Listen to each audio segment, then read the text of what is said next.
Преди не много време отидох до Макдоналдс късно вечерта. Ходя често и то доста късно вечерта. Работя в Таргет и свършам работа около 11 часа вечерта.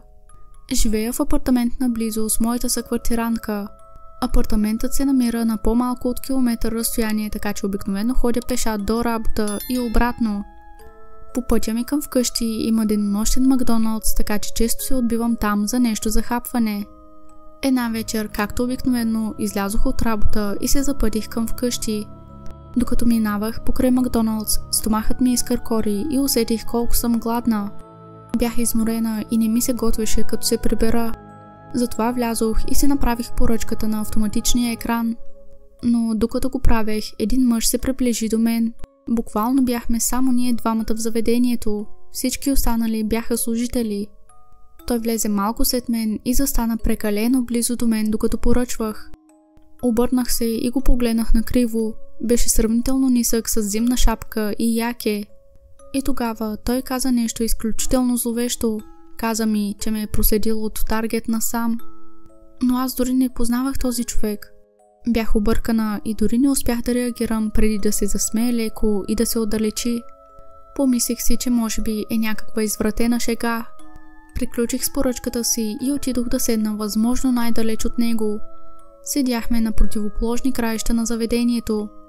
И след няколко минути поръчката ми беше готова. Станах, взех храната и излязох. Надявах се, че няма да ме последва, но го направи. След като излязох и започнах да вървя по тротуара, чух стъпките му зад мен. Нямах никаква идея защо ме следи. Пътят до апартамента ми беше направо, а той вървеше на около 10 метра зад мен. Беше ме страх. Този човек беше напълно непознат и не знаех какво цели. Когато най-накрая видях сградата си в далечината, ми се стори, че се приближава. И тогава вече не издържах. Просто започнах да бягам. Докато тичах, чух как ми извика нещо, което ме шокира и изплаши. Бягай, бягай, аз знам къде живееш. Не знаех как да реагирам, усетих как кръвта ми се вледени. И тичайки стигнах до входа на кооперацията. Не го видях или чух след това и успях да се прибера вътре. Заключих вратата и най-накрая си поех въздух. Съквартирантката ми вече спеше, но само 5 минути по-късно се чу почукване на вратата. Знаех, че е той. Усещах, че е той. Наистина знаеше къде живея, но как? Докато се приближавах към вратата, го чух да се смея от другата страна. Погледнах пред шпионката и там беше той. Усмихваше се като за снимка, все едно всичко беше някаква шега. След това се обърна и просто си тръгна. Повече не се върна. Около седмица се чудех защо го направи и кой изобщо беше този човек. Само за да ме оплаши ли го направи? Каквото и да беше, беше наистина зловещо. Така че най-накрая се осмелих да подам сигнал в полицията. Те прегледаха записите в Макдоналдс и го разпознаха. Оказа се, че преследва момичета и когато му омръзне един вид от тази извратена икра, ги напада. Заподозрян е в изчезването на 3 момичета и смъртта на 4. Никой не го е виждал от тогава и в момента все още се издирва. Надявам се да не се върне за мен, но имам усещането, че ще го видя отново. Работех в Макдоналдс преди няколко години и повечето време бях на касата и приемах поръчки. Един ден мястото беше доста натоварено. Дойде един мъж и направи поръчка. Честно казано, изобщо не го запомних. Поне не и докато не се върна с торбичката си.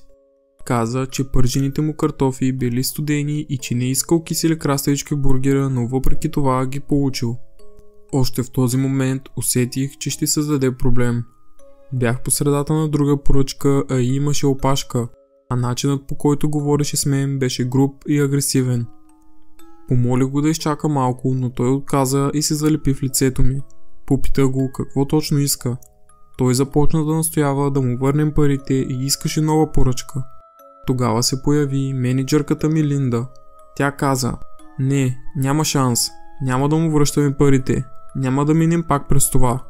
След това му каза да напусне заведението и го заплаши, че ще извика полиция. Тогава осъзнах, че явно имат история с този човек.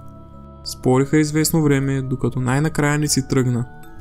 Линда каза на всички, че ако се върне, трябва веднага да извикаме полиция. Оказа се, че му е забранено да влиза тук, защото винаги създава проблеми.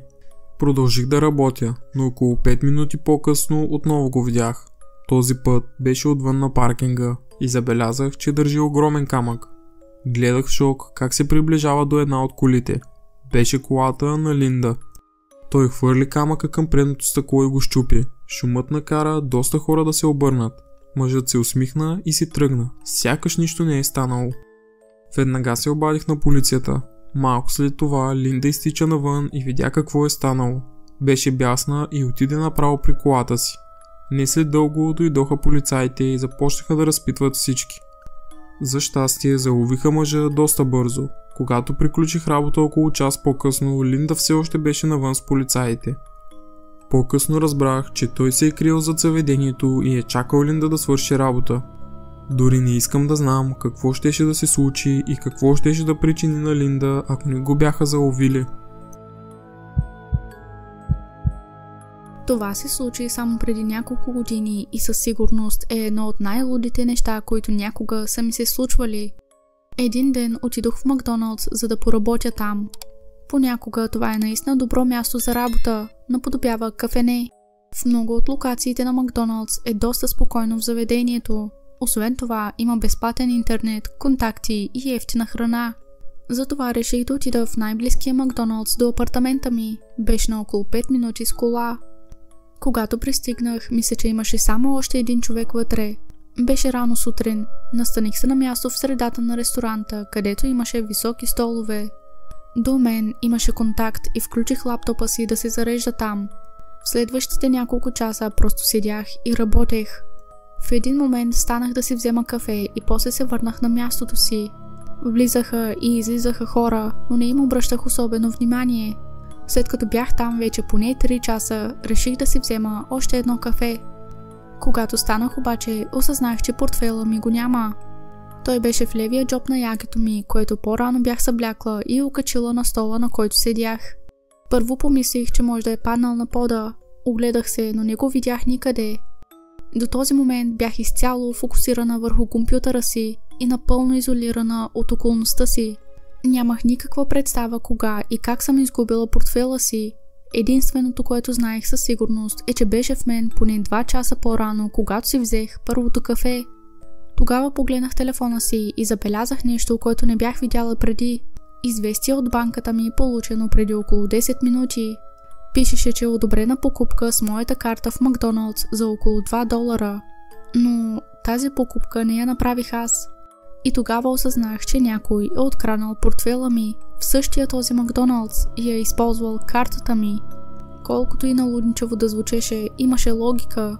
Огледах се, но не вярвах, че някой би бил толкова глупав да остане на мястото на престъплението.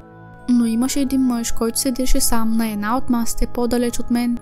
Беше с лаптоп и имаше голяма напитка на масата, без храна. Освен него, в ресторанта имаше мъж и жена, които хапваха заедно и пиеха. Очевидно нямаше как да са хората, които пият и ядат. Покупката беше на стойност около $2. Започнах да си мисля, че може би мъжът, който е сам, е откраднал портфейла ми и е използвал картата ми, за да си вземе напитката. Картата ми не изисква пин-код, освен ако сумата не надвишава $100. Но естествено не исках просто да отида и да го обвиня. Нямах никакви доказателства. За сега това беше само подозрение. Останах на мястото си, втренчена в екрана, мислейки какво да направя. Тъкмо щях да блокирам картата от приложението, когато видях как мъжът стана и отиде до машината за самообслужване. Той излезе от полезрението ми, така че не видях какъв портфейл или карта използва. Но буквално веднага след като той се отдалечи от екрана, получих ново известие на телефона ми. Още една покупка от Макдоналдс беше одобрена, този път за по-голяма сума. Това беше моментът, в който вече знаех, че е той. Не можех да повярвам, че има наглостта да остане тук и да ползва картата ми, докато аз още съм вътре. Той се върна на мястото си, а аз станах и тръгнах право към него. Погледна ме и му казах: "Дай ми портфейла обратно."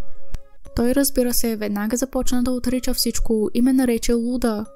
Казах му, че имам доказателства и започнах да вадя телефона си, за да му покажа известието за транзакцията. Докато говорех, той бързо прибра лаптопа си в раницата и се изправи. Мина покрай мен, докато още му говорех. Разбрах, че ще се опита да избяга и затова тръгнах след него. Той излезе от Макдоналдс, а когато се опитах да го хвана, той ме блъсна и започна да бяга. Изтича до колата си на паркинга, а аз веднага се втурнах към моята. Той тръгна преди мен, но за щастие трафикът не беше натоварен и успях да го видя надолу по пътя. Спря на червен светофар, който беше късмет за мен, защото иначе беше доста напред и караше бързо. Докато стоеше на светофара, се обадих на полицията. Казах им номера на колата и марката и модела. Добре, че им се обадих на време, защото след като светна зелено, той отново подкара много по-бързо от преди. В началото успявах да го следвам, но след това ускори още повече, а аз не исках да рискувам.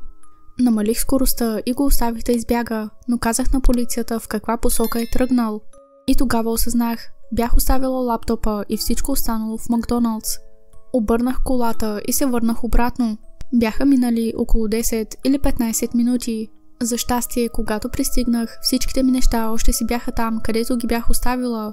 И още по-добре, храната, която крадецът беше поръчал с моята карта, вече беше готова и чакаше на плота. Взех я и я изядох. Честно казано, беше много вкусна. Малко по-късно полицията се свърза с мен, намерили портфела ми. Оказа се, че мъжът не спрял да кара с превишена скорост и дори се опитал да избяга от ченгетата. В крайна сметка се предал, а те успели да върнат портфела ми. Като се замисля сега, това определено беше едно от най-лудите неща, които съм преживявала. Вероятно не трябваше да го следвам с колата си, но в този момент не мислех разумно. Просто съм благодарна, че си върнах портфела. И честно казано, нямам идея какво се случи с този мъж. Нямам идея дали е зад решетките или е свободен. Знам само, че от сега нататък ще съм много по-предпазлива на обществени места. Това е краят на днешното видео. Надяваме се да ви е харесало.